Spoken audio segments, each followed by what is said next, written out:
Defense of General Funston. Princeton, New Jersey, February 22, 1902. Mark Twain. February 22nd. Today is the great birthday, and it was observed so widely in the earth that differences in longitudinal time made curious work with some of the cabled testimonies of respect paid to the sublime name of George Washington, which the date calls up in our minds, for, although they were all being offered at about the same hour, several of them were yesterday to us and several were tomorrow. There was a reference in the papers to General Funston. Neither Washington nor Funston was made in a day. It took a long time to accumulate the materials. In each case, the basis or moral skeleton of the man was in born disposition, a thing which is as permanent as rock, and never undergoes any actual and genuine change between cradle and grave. In each case, the moral flesh bulk, that is to say, character, was built and shaped around the skeleton by training, association, and circumstances. Given a crooked disposition skeleton, no power nor influence in the earth can mold a permanently shapely form around it. Training, association, and circumstances can truss it, and brace it, and prop it, and strain it, and crowd it into an artificial shapeliness that can endure till the end, deceiving not only the spectator but the man himself. But there is nothing there but artificiality, and if at any time the props and trusses chance to be removed, the form will collapse into its proper and native crookedness. Washington did not create the basic skeleton, disposition, that was in him, it was born there, and the merit of its perfection was not his, moment by moment, day by day, year by year. It stood in the ceaseless sweep of minute influences, automatically arresting and retaining, like a magnet of mercury, all dust particle of gold that came, and, with automatic scorn, repelling certain dust particles of trash, and, with his automatic indifference, allowing the rest of that base kinship to go by unnoticed. It had a native affinity for all influences fine and great, and gave them hospitable welcome and permanent shelter. It had a native aversion for all influences mean and gross, and passed them on. It chose its subjects' associations for him, it chose his influences for him, it chose his ideals for him, and, out of its patiently gathered materials, it built and shaped his golden character. And we give him the credit. We give God credit and praise for being all-wise and all-powerful, but that is quite another matter. No exterior contributor, no birth commission, conferred these possessions upon him, he did it himself. But Washington's disposition was born in him, he did not create it, it was the architect of his character was the architect of his achievements.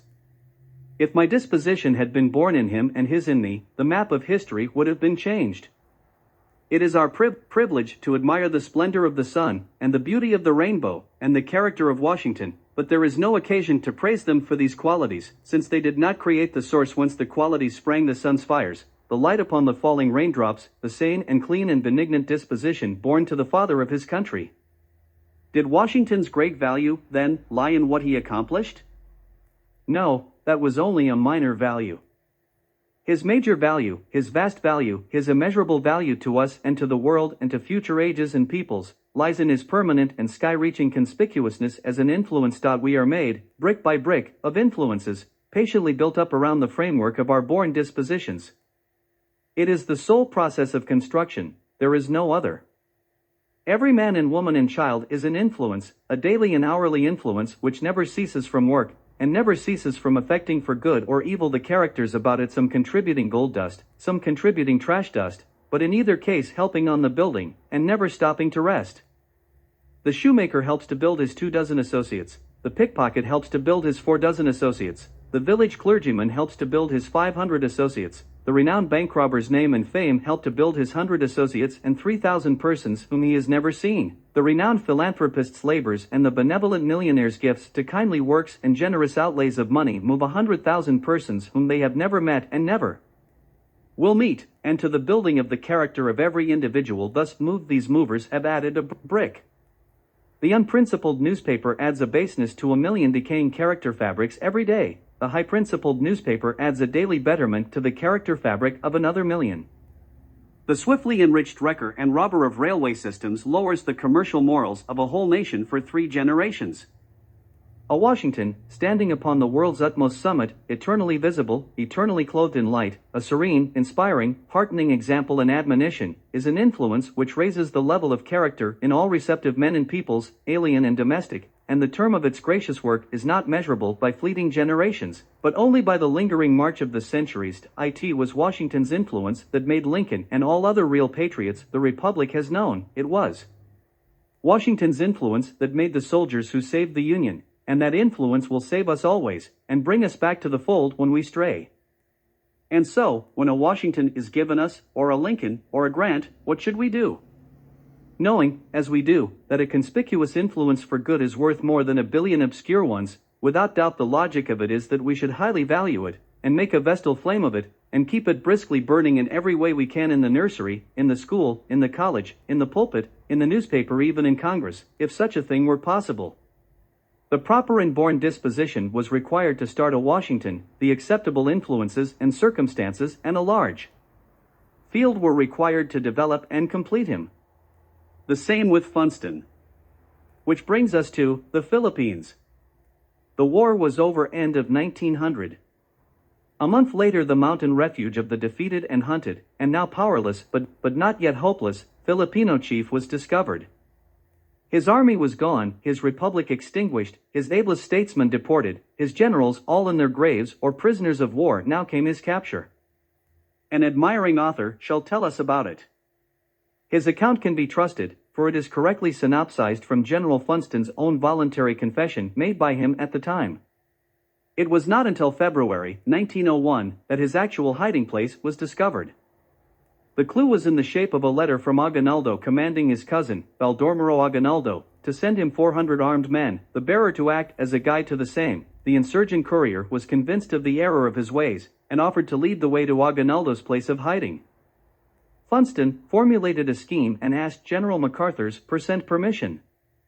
It was impossible to refuse the daring adventurer, the hero of the Rio Grande, anything, so Funston set to work, imitating the peculiar handwriting of the native courier. Having perfected his signature, Funston wrote 2 letters on February 24 and 28, acknowledging Aguinaldo's communication, and informing him that he was sending him a few of the best soldiers in his command. Added to this neat forgery, General Funston dictated a letter which was written by an ex-insurgent attached to his command, telling Aguinaldo that the relief force had surprised and captured a detachment of Americans, taking 5 prisoners whom they were bringing to him because of their importance. This ruse was employed to explain the presence of the 5 Americans, General Funston, Captain Hazard, Captain Newton, Lieutenant Hazard, and General Funston's aide, Lieutenant Kitchell, who were to accompany the expedition. 78 Macabebes, hereditary enemies of the Tagalogs, Aguinaldo's tribe, were chosen by Funston to form the body of the command. These fearless and hardy natives fell into the scheme with a vengeance. 3 Tagalogs and 1 Spaniard were also invited.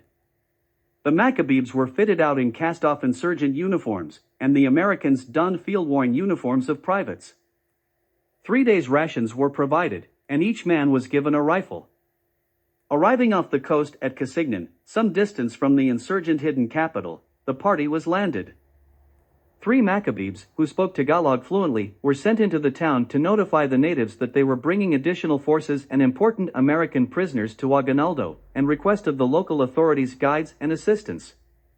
The insurgent president readily consented, and the little party, after refreshing themselves and exhibiting their prisoners, started over the 90-mile trail to Palanan, a mountain retreat on the coast of the Isabela province. Over the stony declivities and through the thick jungle, across bridgeless streams and up narrow passes, the footsore and bone-racked adventurers tramped, until their food was exhausted, and they were too weak to move, though but 8 miles from Aguinaldo's rendezvous. A messenger was sent forward to inform Aguinaldo of their position and to beg for food. The rebel chieftain promptly replied by dispatching rice and a letter to the officer in command, instructing him to treat the American prisoners well. At the insurgents' headquarters they were received by Aguinaldo's bodyguard, dressed in blue drill uniforms and white hats, drawn up in military form. The spokesman so completely hoodwinked Aguinaldo that he did not suspect the ruse. In the meantime the Macabebes maneuvered around into advantageous positions, directed by the Spaniard, until all were in readiness. Then he shouted, "Macabebes, now is your turn." Whereupon they emptied their rifles into Aguinaldo's bodyguard. The Americans joined in the skirmish, and 2 of Aguinaldo's staff were wounded, but escaped, the treasurer of the revolutionary government surrendering. The rest of the Filipino officers got away.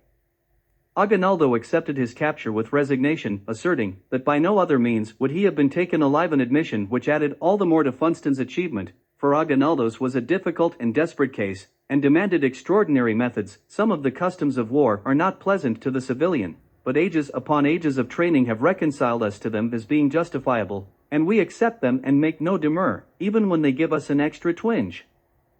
Every detail of Funston's scheme but one has been employed in war in the past and stands acquitted of blame by history. By the custom of war, it is permissible, in the interest of an enterprise like the one under consideration, for a brigadier general, if he be of the sort that can so choose, to persuade or bribe a courier to betray his trust, to remove the badges of his honorable rank and disguise himself, to lie, to practice treachery, to forge, to associate with himself persons properly fitted by training and instinct for the work, to accept of courteous welcome and assassinate the welcomer while their hands are still warm from the friendly handshake. By the custom of war, all these things are innocent, none of them is blameworthy, all of them are justifiable, none of them is new, all of them have been done before, although not by a brigadier general. But there is one detail which is new, absolutely new. It has never been resorted to before in any age of the world, in any country, among any people, savage or civilized. It was the one meant by Aguinaldo when he said that by no other means would he have been taken alive. When a man is exhausted by hunger to the point where he is too weak to move, he has a right to make supplication to his enemy to save his failing life, but if he takes so much as one taste of that food which is holy, by the precept of all ages and all nations he is barred from lifting his hand against that enemy for that time. It was left to a brigadier general of volunteers in the American army to put shame upon a custom which even the degraded Spanish friars had respected. We promoted him for it. It seems to me that General Funston's appreciation of the capture needs editing. It seems to me that, in his after-dinner speeches, he spreads out the heroism of it, I say it with deference, and subject to correction with an almost too generous hand. He is a brave man, his dearest enemy will cordially grant him that credit. While it is true that Funston's forces were not in danger upon this occasion, they were in awful peril at one time, in peril of a death so awful that swift extinction by bullet, by the axe, by the sword, by the rope, by drowning, by fire, is a kindly mercy contrasted with it, a death so awful that it holds its place unchallenged as the supremest of human agonies, death by starvation. Aguinaldo saved them from that. These being the facts, we come now to the question, is Funston to blame? I think not. And for that reason I think too much is being made of this matter. He did not make his own disposition, it was born with him. It chose his ideals for him, he did not choose them. It chose the kind of society it liked, the kind of comrades it preferred, and imposed them upon him, rejecting the other kinds. He could not help this, it admired everything that Washington did not admire, and hospitably received and coddled everything that Washington would have turned out of doors but it. And it only was to blame, not Funston, as it took as naturally to moral slag as Washington's took to moral gold, but only it was to blame, not Funston. Its moral sense, if it had any, was colorblind, but this was no fault of Funston's, and he is not chargeable with the results. It would be in the last degree unfair to hold Funston to blame for the outcome of his infirmity, as clearly unfair as it would be to blame him because his conscience leaked out through one of his pores when he was little. It was able to say to an enemy, "Have pity on me, I am starving, I am too weak to move, give me food, I am your friend, I am your fellow patriot, your fellow Filipino, and am fighting for our dear country's liberties, like you have pity, give me food, save my life, there is no other help," and it was able to refresh and restore its marionette with the food, and then shoot down the giver of it while his hand was stretched out in welcome. Yet if blame there was, and guilt, and treachery, and baseness, they are not Funston's, but only its. And it not Funston comes home now, to teach us children what patriotism is. Surely it ought to know. It is plain to me, and I think it ought to be plain to all, that Funston is not in any way to blame for the things he has done, does, thinks, and says. Now, then, we have Funston, he has happened, and is on our hands. The question is, what are we going to do about it? How are we going to meet the emergency? We have seen what happened in Washington's case. He became a colossal example, an example to the whole world, and for all time, because his name and deeds went everywhere, and inspired, as they still inspire, and will always inspire, admiration, and compel emulation. Then the thing for the world to do in the present case is to turn the gilt front of Funston's evil notoriety to the rear, and expose the back aspect of it, the right and black aspect of it, to the youth of the land. Otherwise he will become an example and a boy admiration, and will most sorrowfully and grotesquely bring his breed of patriotism into competition with Washington's. This competition has already begun, in fact. Some may not believe it, but it is nevertheless true that there are now public school teachers and superintendents who are holding up Funston as a model hero and patriot in the schools. If this Funstonian boom continues, Funstonism will presently affect the army. In fact, this has already happened. Funston's example has bred many imitators and many ghastly additions to our history, the torturing of Filipinos by the awful water cure, for instance, to make them confess. What, truth or lies? How can one know which it is they are telling? For under unendurable pain a man confesses anything that is required of him, true or false, and his evidence is worthless. You know about those atrocities which the War Office has been hiding a year or two, and about General Smith's now world-celebrated order of massacre thus summarized by the press from Major Waller's testimony. Kill and burn. This is no time to take prisoners. The more you kill and burn, the better. Kill all above the age of 10. Make Samar a howling wilderness. You see what Funston's example has produced, just in this little while even before he produced the example. It has advanced our civilization ever so far, fully as far as Europe advanced it in China, and the fearful earthquake out there in Krakatoa, that destroyed the island and killed 2 million people. No, that could not have been Funston's example. I remember now, he was not born then. However, for all these things I blame only it, not him. In conclusion, I have defended him as well as I could, and indeed I have found it quite easy, and have removed prejudice from him and rehabilitated him in the public esteem and regard, I think. I was not able to do anything for it being out of my jurisdiction. If I tried, I might also show that he is not to blame for our still holding in bondage the man he captured by unlawful means, and who is not any more rightfully our prisoner and spoil than he would be if he were stolen money. He is entitled to his freedom. If he were a king of a great power, or an ex-president of our republic, instead of an ex-president of a destroyed and abolished little republic, civilization, with a large C, would criticize and complain until he got it.